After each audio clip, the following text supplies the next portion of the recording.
Hello, नमस्कार, आदाब, सत श्री अकाल और अस्सलाम वालेकुम। मैं हूं मोहम्मद अहमद काज़मी, लेकर आया हूं खास फ्राइडे का प्रोग्राम साउथ एशिया पर नजर सैयद अली मुश्तबा के साथ। सैयद अली मुश्तबा साहब चेन्नई में रहते हैं और साउथ एशिया के मुल्कों के माहिर हैं और डायरेक्ट राब्ते भी हैं इन मुल्कों में। वो खबरें जो वहां के मीडिया में भी नहीं होती वो हमारे प्रोग्राम तक पहुंच जाती हैं और मीडिया स्टार वर्ल्ड के देखने वाले इस प्रोग्राम को काफी इसलिए पसंद करते हैं कि इसमें साउथ एशिया यानी भारत के आसपास के मुल्कों की खास खास खबरें एक तरह से राउंड अप हो जाता है ये एक हफ्ते का। आज का प्रोग्राम बहुत ही खास हालात में रिकॉर्ड किया जा रहा है। इस वक्त चेन्नई में तूफान और उसके बाद के हालात हैं, बिजली और इंटरनेट की परेशानी है और उस सब के बावजूद सैयद अली मुश्तबा साहब ने वक्त निकाला है, कोशिश की है। मोबाइल से हम लोग रिकॉर्ड कर रहे हैं, जो नॉर्मल इंटरनेट है वो उनके पास अवेलेबल नहीं है। इस तूफान का नाम मिचोंग बताया गया है, जिससे बहुत एक तरह से काफी तबाही नुकसान हुआ है। वाटर लॉगिंग है चेन्नई में और उसके आसपास। चेन्नई से बात कर रहे हैं सैयद अली मुश्तबा साहब। आज जिन इश्यूज पर हम बात कर रहे हैं वो काफी अहम है। वो ये कि अब भी तालिबान सरकार के मुखालिफिन इंटरनेशनल लेवल पर एक्टिव नजर आ रहे हैं।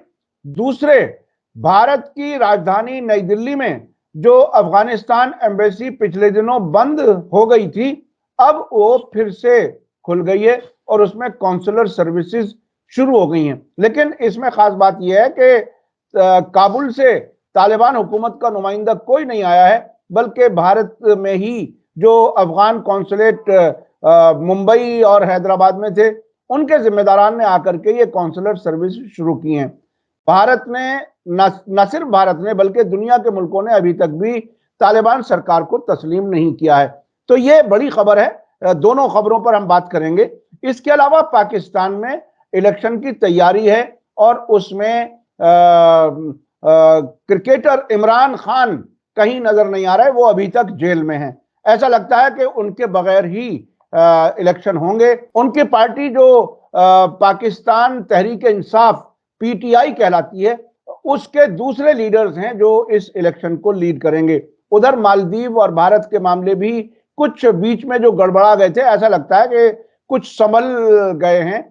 भारत के प्राइम मिनिस्टर नरेंद्र मोदी की और मालदीव के प्रेसिडेंट जो नए प्रेसिडेंट बने हैं मोइजू, उनकी अबू धाबी में मुलाकात हुई है। आखिर क्या कुछ है। और नेपाल के 6 लोग रूस की फौज में यूक्रेन से लड़ते हुए मारे गए हैं। ये एक बहुत बड़ी खबर है। और उसके बाद जिन लोगों ने उन्हें भेजा था उनकी काठमांडू में पकड़ धकड़ शुरू हो गई है।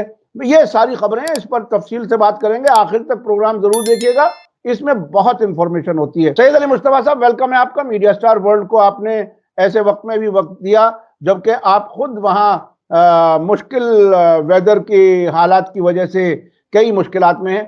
आप बताइए कि अफगानिस्तान का क्या मामला है। तालिबान की हुकूमत के सामने अब भी मुश्किलात आ रही हैं और भारत में जो एम्बेसी खुली है वो क्या कहानी है, जरा ठीक से बताइए। जी, बहुत शुक्रिया काज़मी साहब। आपको और आपके सामीन को मेरा आदाब, सत श्री अकाल और अस्सलाम वालेकुम। आज हम लोग जो है वो पहले चर्चा का आगाज दिल्ली से ही करते हैं, जहाँ पे अफगान जो एम्बेसी है वो बंद पड़ी थी और वो अब खुल गई है। काउंसलर सर्विस शुरू हो चुके हैं। इस बीच जो है वो बहुत सारी चीज़ें हुई थी। उसमें ये था कि जो पहले दिल्ली में जो जो एम्बेसी में जो अफगानिस्तान के जो एम्बेसडर थे, वो पिछली हुकूमत के अशरफ गनी के टाइम के नुमाइंदे थे और अब जब तालिबान आ गई है, उसको आए हुए भी 2 साल हो चुके हैं, तो वो उनका चेंज नहीं हो रहा था, वो छोड़ नहीं रहे थे और वो सारी मुश्किलात थी। और जो तालिबान है काबुल में, वो इनको तस्लीम नहीं करना चाह रहे थे, ये एम्बेसी छोड़नी नहीं चाह रहे थे। आखिरकार ये हुआ कि ये जो एम्बेसडर थे ये छोड़ करके चले गए लंदन और अब वो एम्बेसी में ताला पड़ गया यहाँ पे। तो अब ये जो है ये मामला जो है वो डायरेक्टली जो है तालिबान के जो डिप्टी फॉरेन मिनिस्टर हैं, उनका नाम है शेर मोहम्मद अब्बास सतकजई। तो ये जो साहब हैं, इन्होंने बहुत सारे बयानात दिए हैं। उसमें एक बयान ये है कि ये काउंसलर सर्विस है दिल्ली की, वो 1-2 दिन में खुल जाएगी। और आज के दिन जब हम बात कर रहे हैं तो वो काउंसलर सर्विस खुल चुकी है। और इसमें हैदराबाद और जो मुंबई के जो काउंसलेट थे, वहां पे जो लोग थे, वो आकर के वो अब दिल्ली में आ गए हैं और वो आकर करके जो है आगे काम काउंसलेट का जो है बढ़ा रहे हैं। तो अब अफगान जो एम्बेसी है यहाँ पे दिल्ली में, वो अब बिल्कुल मतलब अपने सूरत अपने अपने जगह पे आ चुकी है। और उनकी जो फैसिलिटीज होती हैं या जो उनकी उनकी चीजें होती हैं जो एक एम्बेसी करती है, वो कर रही है। तो ये तो एक खबर है जो कि यहाँ दिल्ली से रिलेटेड है और तालिबान से रिलेटेड है। लेकिन जो अहम खबर है इसी कड़ी में वो ये है कि जो तालिबान के मुखालिफ हैं, जो अपोजिशन है, अब वो अपोजिशन तो मालूम है आपको कि वो है नदर्न अलायंस, जो कि ताजिक हैं और शिया हैं और हजारा हैं और उज़्बेक हैं और भी तरह तरह के लोग हैं जो कि नदर्न अफगानिस्तान में रहते हैं, जिनको नदर्न अलायंस कहते हैं। उन लोगों ने वो तो अपोज कर रहे हैं तालिबान को, पहले से ही अपोज कर रहे थे और तालिबान जब आ गई उसके बाद भी अपोज कर रहे थे। तो उन्होंने एक मीटिंग 3 और 4 दिसंबर को की है वियना में, जिसमें बहुत सारे मतलब फॉरेन के मतलब वेस्टर्न यूरोप कंट्रीज के जो है वो भी नुमाइंदे जो है उस मीटिंग में शामिल हुए। और वहां पे ये मतलब चर्चा हुआ कि कैसे तालिबान को हटाएं वहां से, मतलब अभी काबुल में जो है इनको कैसे हटाएं, और इसकी ये मीटिंग ये कर रहे हैं। इससे पहले एक मीटिंग इन्होंने दुशांबे में भी की थी, जो कि कुछ महीने पहले थी, और वहां भी यही चर्चा हुआ था कि कैसे हम अफगानिस्तान को हटाएं। तो ये मीटिंग जो है वो तो चल रही है, और ये मैं मतलब आपके माध्यम से ये मतलब खबर जो है वो आपके ऑडियंस को और हमारे सामईन को पहुंचाना चाहता हूं कि ये भी एक काम जो है वो चल रहा है, जिसकी हिमायत जो है कुछ वेस्टर्न ममालिक जो है वो कर रहे हैं, जो उनके हिमायती हैं। अब इसके बरखिलाफ जो है वो हमारे जो डिप्टी फॉरेन मिनिस्टर हैं तालिबान के, जिनका नाम है शेर मोहम्मद अब्बास सतकजी, इन्होंने बहुत कड़ा बयान दिया है। उन्होंने कहा है कि ये सब जो मीटिंग हो रही है फॉरेन कंट्रीज में, इसको हम नहीं मानते हैं और इनके लिए हम अपनी तैयारी कर रहे हैं। जो अमेरिका के साथ हमारा जो वॉर हुआ था वो गोरिल्ला वॉर हुआ था, और हम लोगों ने मतलब ये है कि दिखा दिया कि कैसे जो है गोरिल्ला वॉर से हम अमेरिकन को जो है वो डिफीट दे सकते हैं। तो अगर ऐसी बात आ जाएगी तो अब हम जमीनी वॉर के लिए भी तैयार हैं, इन सब फोर्सेस से निपटने के लिए। और ये जो चीजें हो रही हैं बाहर के मुल्क को, इसको तालिबान टॉलरेट नहीं कर सकते हैं। तो ये खबर जो है वो वहां की बड़ी खबर है। और उसके साथ साथ उन्होंने अनाउंस किया था कि इंडिया में एम्बेसी भी खुल रही है, और उन्होंने ये भी कहा था कि इंडिया के साथ हमारे जो है रिश्ते बेहतर हो रहे हैं, और हम जो है अब ट्रेड और कॉमर्स और इसकी बात कर रहे हैं। और वो चाबहार पोर्ट जो है वो ईरान में, उससे हम लोग जो है मतलब फिर से जो है कनेक्शन बना रहे हैं इंडिया से, और इंडिया से जो है वो गुड्स और ये सब चीजें जो सप्लाई होंगी चाबहार पोर्ट ईरान में, और ईरान से जो है बाकायदा ट्रक जो है वो अफगानिस्तान जाएगा। एक चीज और बहुत इंपॉर्टेंट सतकज़ई ने कहा है कि जो अफगानिस्तान है वो इतनी साल जो है वो 40 साल, उसने कहा कि 40 साल से हम लोग जो है लड़ाई कर रहे थे और वो लड़ाई का कोई हासिल नहीं हुआ। अब हम लोग जो है इस लड़ाई से जो है ये सबक सीखते हैं कि अगर जो हमारे पास तो पोर्ट है नहीं, तो हम जो हमारी जो नेबरिंग कंट्री है, अगर उनसे हम अपने ताल्लुकात अच्छे कर लेते हैं, ईरान से अच्छे कर लेते हैं, पाकिस्तान से अच्छे कर लेते हैं, इंडिया से अच्छे कर लेते हैं, उधर सेंट्रल एशिया से कर सकते हैं, तो इसको हम एक अपॉर्चुनिटी बना सकते हैं, जिसको हम कन्वर्ट कर सकते हैं ट्रेड एंड कॉमर्स से, और लिंक मतलब बना सकते हैं, सप्लाई चेन बना सकते हैं। तो ये बहुत अच्छा मौका है जिसकी वजह से हम लोग जो है वो इसको एक कंस्ट्रक्टिव वे में जो है लेके चले। तो ये बहुत बड़ा लंबा चौड़ा उनका इंटरव्यू है जिसमें उन्होंने बहुत सारी बातें कही थी। तो मुझे तो यही समझ में आ रहा था कि ये बड़ी अच्छी बात थी जो उन्होंने की है। मैं अपने दर्शकों को बता दूं, चूंकि मैं दिल्ली में रहता हूं और यहाँ एक जगह है लाजपत नगर, और यहाँ कई अफगान रेस्टोरेंट हैं। कभी कभी हम लोग भी चले जाते हैं उस एरिया का टेस्ट करने के लिए। अभी कुछ दिन पहले मैं वहां गया फैमिली के साथ, तो वहां उन्होंने बिल्कुल रेस्टोरेंट सुनसान, कोई कस्टमर नहीं। तो उन्होंने बताया कि चूंकि कोई फ्लाइट नहीं है काबुल से, जो बीमार यहाँ इलाज कराने आते थे वो नहीं आ रहे, एम्बेसी बंद पड़ी है।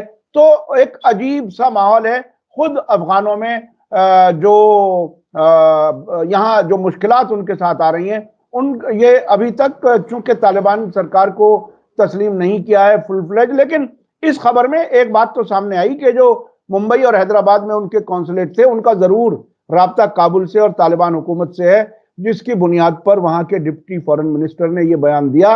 और नई दिल्ली में उनकी एम्बेसी खुल गई। अच्छा, अब मैं चलता हूं दूसरी खबर की तरफ। पाकिस्तान में इलेक्शन की तैयारी का क्या हाल है, चूंकि वहां अभी तक इमरान खान जेल में हैं। आखिर सबसे पॉपुलर लीडर जेल में और इलेक्शन, इसके क्या मानी? जी, ये बहुत ही अहम खबर है, लेकिन इससे पहले मैं एक अपने सामीन को बता दूं कि पिछली बार जो हम लोगों ने अफ़गान रिफ्यूजी की बात की थी, जो पाकिस्तान से अफ़गान जा रहे थे, तो उसमें मैंने एक बयान दिया था कि $830 जो हैं वो पाकिस्तानी ले रहे हैं अफ़गान रिफ्यूजी से, उनको पाकिस्तान से अफ़गानिस्तान भेजने के लिए।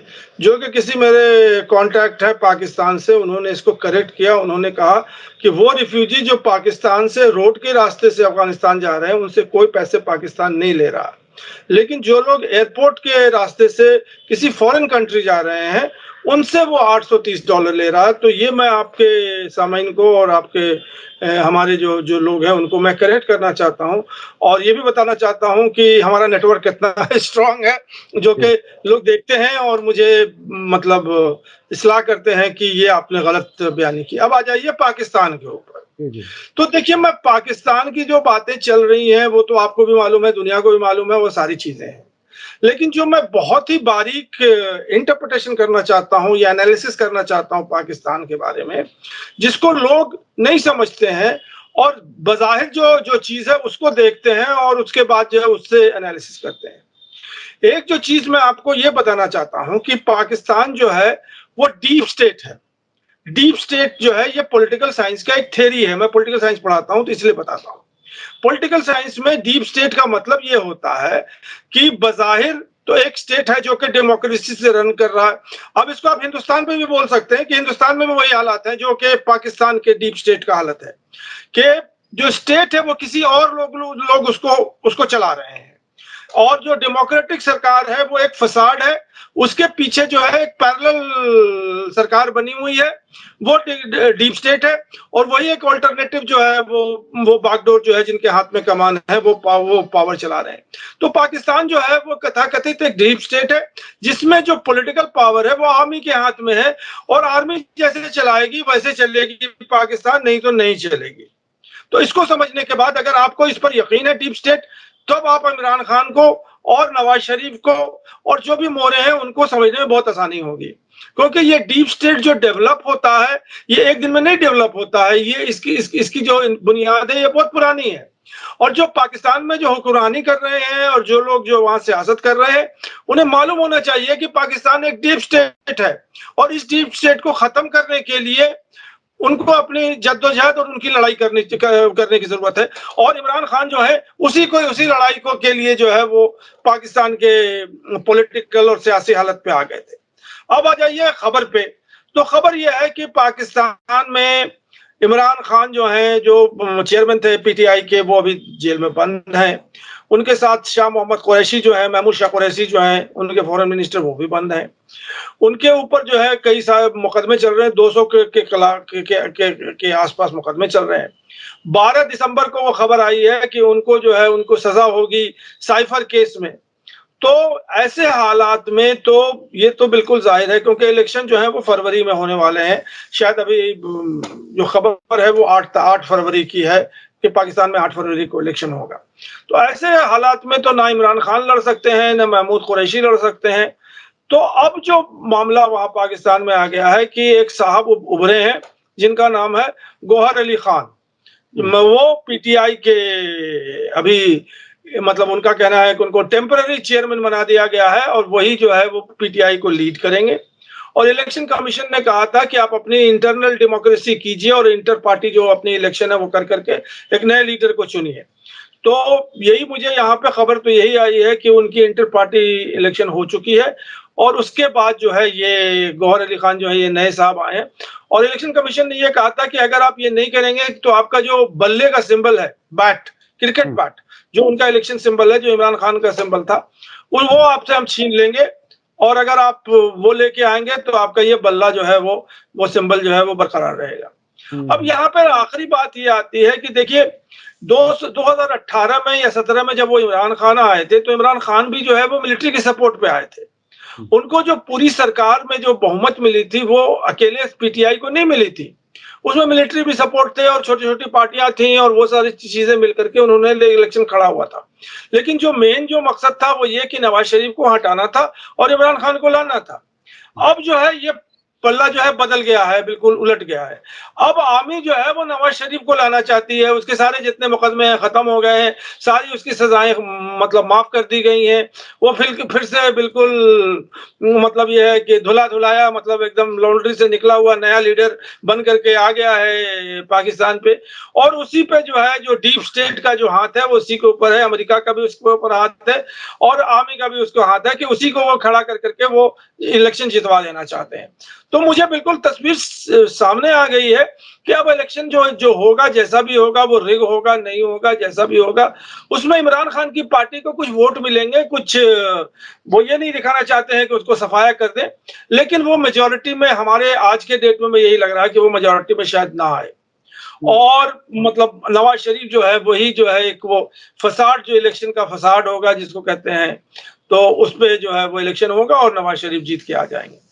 अब ये कोई मौजूदा नहीं हो जाएगा कि इमरान खान निकल जाए और फिर से वो आ जाए और पीटीआई मेजोरिटी आ जाए, ये सब चीजें तो मैं नहीं खास कर सकता हूँ। हाँ, तो इसमें आपकी बात से दो एक नतीजे आसानी से निकाले जा सकते हैं। वो ये कि एक तो पाकिस्तान डीप स्टेट है जो फौज और उनकी खुफिया एजेंसी चलाती है और उनको भी अमेरिका चलाता है उस डीप स्टेट को, और वही तय करते हैं वॉशिंगटन में कि कब कौन लीडर चाहिए, कब कौन बेईमान हो गया, कब कौन साफ हो गया। बिल्कुल जैसे हमारे यहाँ कमल छाप साबुन से लोग साफ हो जाते हैं, ऐसे अमेरिका जिसको साफ कह दे वही साफ होता। अब नवाज शरीफ साफ सुथरे लीडर हैं और उनको प्राइम मिनिस्टर बनाने की तैयारी है।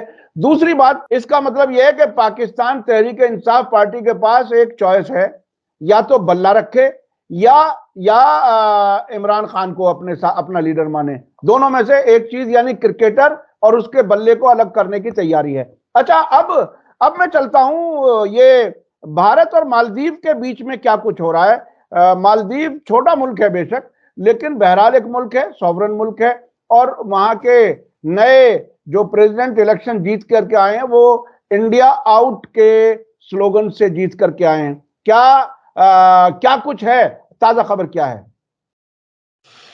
जी, खबर यह है कि अभी मालदीव्स में जो मोइज़ू साहब हैं, मोहम्मद मोइज़ू, जो कि मतलब प्रेसिडेंट हुए हैं, इनकी मीटिंग जो है वो अबू धाबी में क्लाइमेट समिट में कॉप की मीटिंग थी, क्लाइमेट समिट की मीटिंग थी, जिसमें मोदी साहब से उनकी मीटिंग हुई थी बर्जस्ता 1 to 1। और वहां से जब आ करके मालदीव्स वो आए थे तो उन्होंने कहा था, स्टेटमेंट दिया था, प्रेस स्टेटमेंट, कि भारत जो है वो अपनी सिक्योरिटी 76 उनके जो आर्मी पर्सनल है या नेवी पर्सनल है उनको वापस करने के लिए रेडी हो गया है।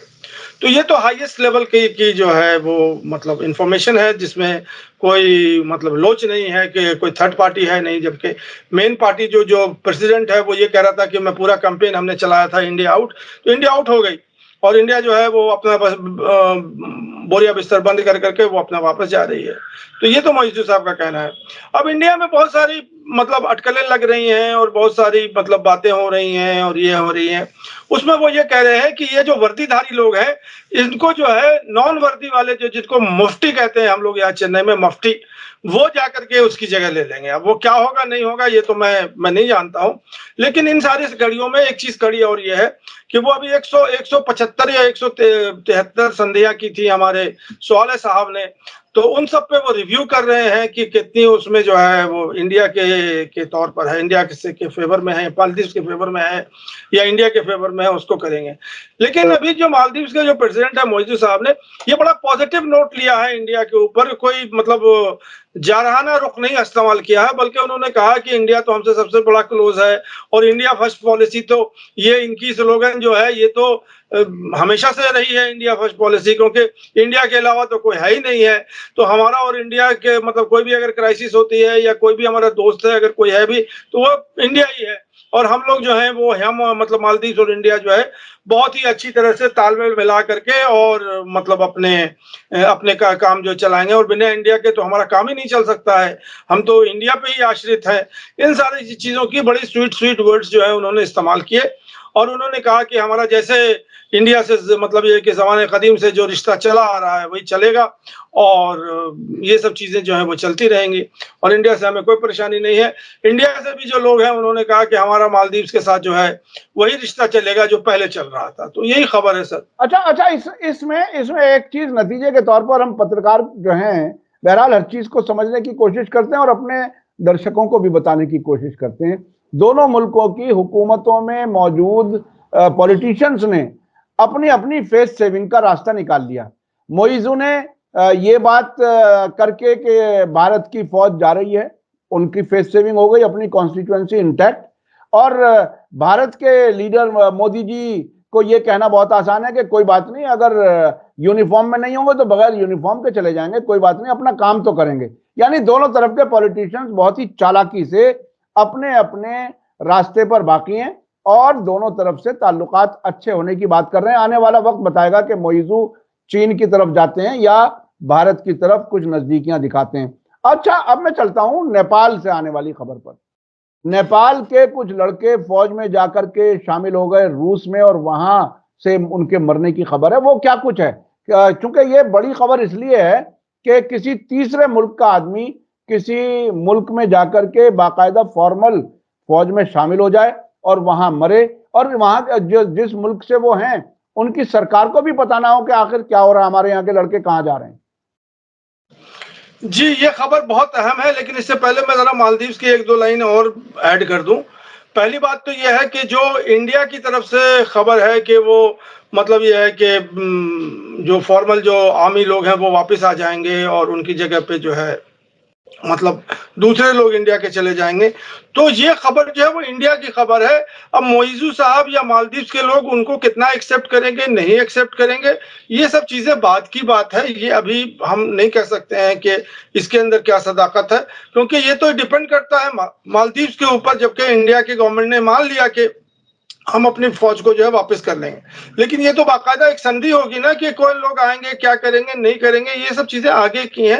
लेकिन ये भी मैं बता दूं कि जो इंडियन वहां पे हैं या जो आर्मी पर्सनल है, ये ज्यादातर जो है वो हॉस्पिटल का काम करते हैं, क्योंकि वो जजीरा है, 102 जजीरा है। वहां पे अगर कोई बीमार है तो उनको लाने के लिए तो हॉस्पिटल ही के लिए तो हेलीकॉप्टर ही जाएगा, डोनियर जाएगा। तो वो जो है मतलब कोई अगर डूब रहा है तो उसको बचा रहे हैं।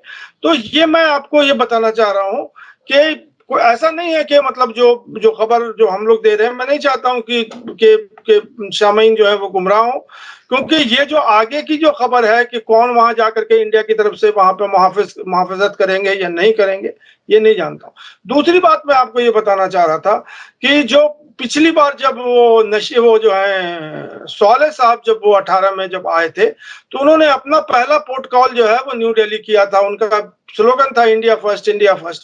तो वो सीधा जो है मालदीव से जो है आ गए थे दिल्ली। जबकि मोइजू साहब जो है वो अभी यहाँ गए हैं मतलब अबू धाबी में क्लाइमेट कॉन्फ्रेंस में। अब इसके पास जो है पहला जो फॉरेन कंट्री की वो दौरा कर रहे हैं वो टर्की की है। वो टर्की जा रहे हैं 17 तारीख को। तो ये बताता है कि उन्होंने जो है जो बोल रहे थे कि बड़े स्वीट वर्ड की इंडिया है ये है, तो वो उसमें कितनी सदाकत है ये तो वही जानते हैं। तो ये मैं 2 बातें आपको बताना चाह रहा था। अब आ जाइए नेपाल की तरफ। तो नेपाल का जो किस्सा है वो ये है कि नेपाल में कुछ ट्रैवल एजेंट हैं, कुछ एजेंट हैं, वहां वो लड़कों को टूरिस्ट वीजा पे रशिया भेज रहे हैं और रशिया में जाकर के ये लड़के जो हैं वो आर्मी में भर्ती हो जाते हैं और वो सीधा उनको रशिया जो है फ्रंट लाइन मतलब ये है कि वहां यूक्रेन भेज दे रहा है। अब ये हुआ है कि वहां पे 6 नेपाली जो हैं वो मारे गए हैं यूक्रेन वॉर में और एक को जो है यूक्रेन वालों ने बंदी बना लिया है। अब ये जो है बहुत बड़ी न्यूज हो गई है नेपाल के अंदर। नेपाल गवर्नमेंट ने डिमांड किया है रशिया से कि उनकी 6 की बॉडी जो है आप भिजवाइए यहाँ नेपाल में और इनके फैमिलीज को आप कंपनसेशन दीजिए और जो एक जो बंदा उनका है यूक्रेन में उसको छुड़वाइए।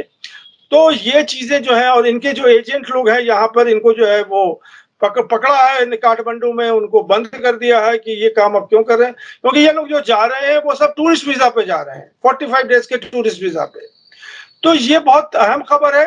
इस खबर में एक और चीज जो बहुत अहम है वो ये है कि अग्निवीर के बाद से हिंदुस्तान में नेपालियों सिटीजन की जो कि 1951 की संधि के तहत गोरखा रेजिमेंट में जो बहालियां होती थी वो बंद हो गई। तो अब नेपाली लोगों की जो है इंडिया में आर्मी में रिक्रूटमेंट बंद हो गया है। तो ये इस वजह से जो है, जो वहाँ के लोग जो हमेशा से ज़माने कदीम से ब्रिटिश सरकार के टाइम से इंडिया के आर्मी में जो है उनकी रिक्रूटमेंट होती थी और अभी भी हो रही थी, वो बंद हो गई है। और वहाँ तो जानते हैं कि अनएम्प्लॉयमेंट बहुत एक्सट्रीम पे है, तो उन्हें जहाँ भी कहीं ऐसी जगह मिलती है वहाँ वो चले जाते हैं। अब ये खबर जो है उसमें 6 लोग मारे गए हैं, 1 बंदी बन गए हैं, तो यही खबर है।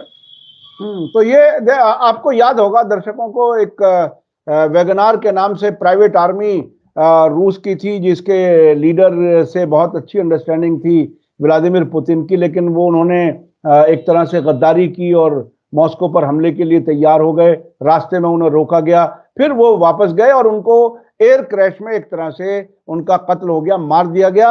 हालांकि रूस की सरकार उससे इनकार करती है, उसका कोई हाथ है, और उसके बाद वहां की प्राइवेट आर्मी को भी रूस की फौज में शामिल कर लिया गया।